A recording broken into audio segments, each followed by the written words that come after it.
Well, I just saw the 2022 reboot of the Batman film franchise, and boy, do I have a lot to say about it. This movie review will be full of spoilers, so if you're planning to see the Batman in theaters, you might want to skip this video for now and come back later. Alright, here's my review of the 2022 movie, The Batman.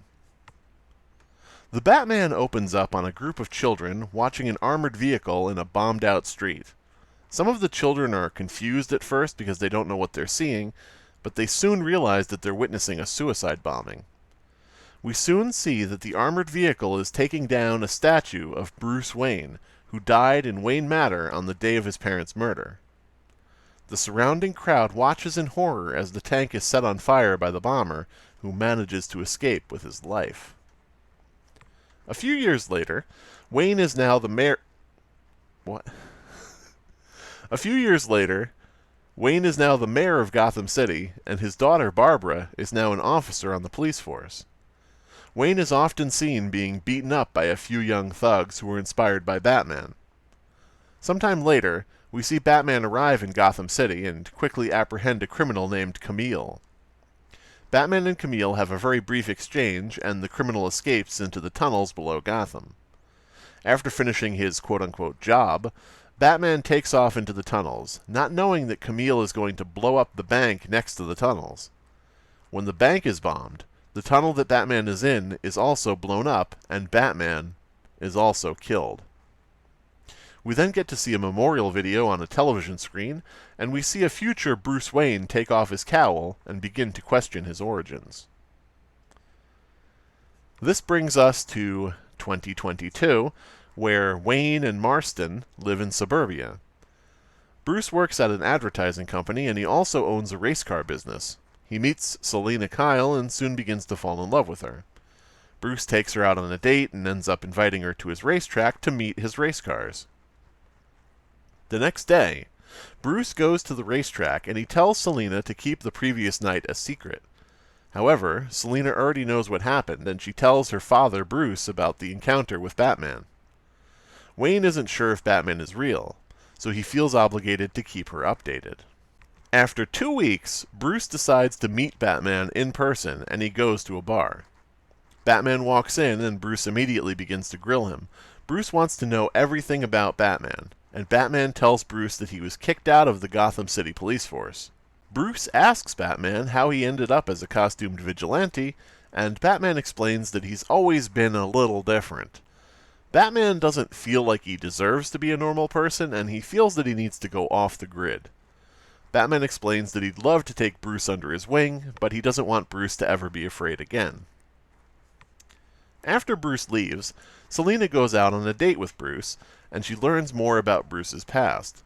Bruce has a unique relationship with his parents, and he also feels guilty about the death of his parents. He also carries a lot of guilt about how he handled the situation after his parents' death. While Bruce is dating Selina, Batman drives up to the Gotham City racetrack and he sees Bruce as he's about to race. Batman pulls up to Bruce and delivers him a message. The next day, Selina calls Bruce at work, and Bruce reveals to her that he's been dating Batman all along. He also reveals that the truth about the Wayne's parents' murder is out now, and his parents were killed by the Joker. Selina can't believe it, and she insists that Bruce gets out of Gotham. Bruce also starts to suspect that Marston has been working with the Joker to take over Gotham. Bruce has a conversation with Martha, and he asks her about her past. Martha talks about how she and Bruce's father ran Wayne Enterprises together, but after a few years, Martha started to grow jealous of Wayne, and their relationship eventually deteriorated. Eventually, Martha left Wayne, and she took Bruce with her. Marston tries to calm down Bruce, but he starts to get angry at Bruce. He reveals to Bruce that he has been in love with Bruce since he was a kid, and he's never been able to have a relationship with him. Bruce doesn't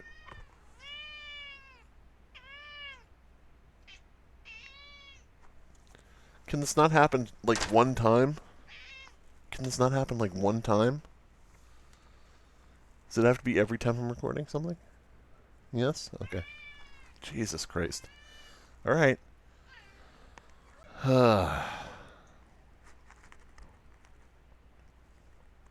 You okay now? Alright. Bruce doesn't understand why Marston is continuing to pursue him, but he can't argue that Marston is very attractive. Bruce then reveals to Selina that he's married, and Selina is shocked. Bruce is determined to prove to Selina that Marston doesn't love her, but at the same time, he can't risk losing Selina because he's afraid to lose Bruce. Meanwhile, Selina continues to date Bruce, but she's frustrated at how much she misses her job at Wayne Enterprises. She also asks Bruce to teach her the ropes, but Bruce insists that he needs to keep up his work schedule. Selina tries to blackmail Bruce by threatening to tell the media that he works at a bachelor party, but Bruce refuses. He gives Selina an ultimatum. Marston either resigns from his job, or they have to end their relationship. Eventually, Bruce's boss, Mr. Foist, talks to Selina and he has a strange request for her. Mr. Foist asks Selina if she would be willing to have sex with him, and Selina's shocked by his request. She doesn't know how to answer, and Mr. Foist makes it clear that she's better off not saying anything at all.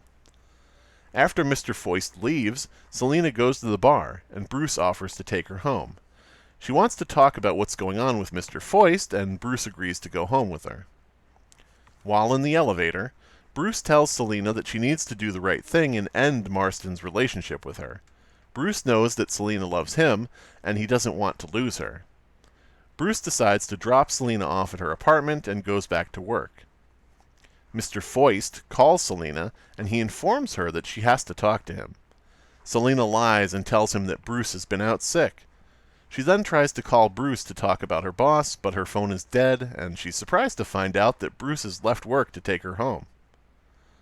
When they get back to Selina's apartment, Bruce tries to make some small talk, and he asks Selina why she's with Marston. He thinks it's obvious that she still has feelings for him. Selina claims that she's not in love with him, and she's been with Marston for her business. Bruce doesn't believe her, but he allows it.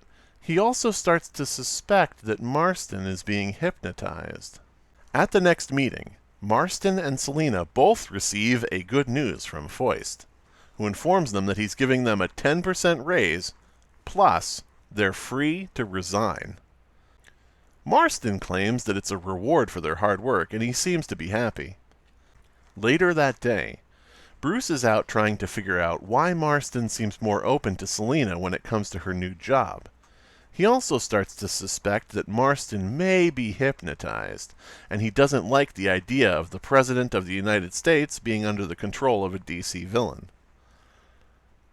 Oh, I guess Marston is the president. When Bruce meets with his assistant, Dick, Bruce tells him about Marston, and Dick tells him that they're going to call the FBI. Bruce confronts Marston, and he's shocked when Marston admits that he's hypnotizing Selina, but he claims that it's for her own good. Bruce then realizes that Marston is a supervillain, and by the next day, Bruce calls the police and alerts them about Marston. Bruce then goes to the Dark Knight Rises party to meet with the police, and he makes Marston come with him. Once they're alone, Bruce informs Marston that he's under arrest for hypnotizing a victim, and he can't imagine what Marston has planned next. Marston starts to talk about how he'll have Bruce's own little girl to play with, and Bruce kills him. The United States has no president, so Bruce volunteers. And I guess this was originally supposed to be a review video, so 8 out of 10 bats. I don't know.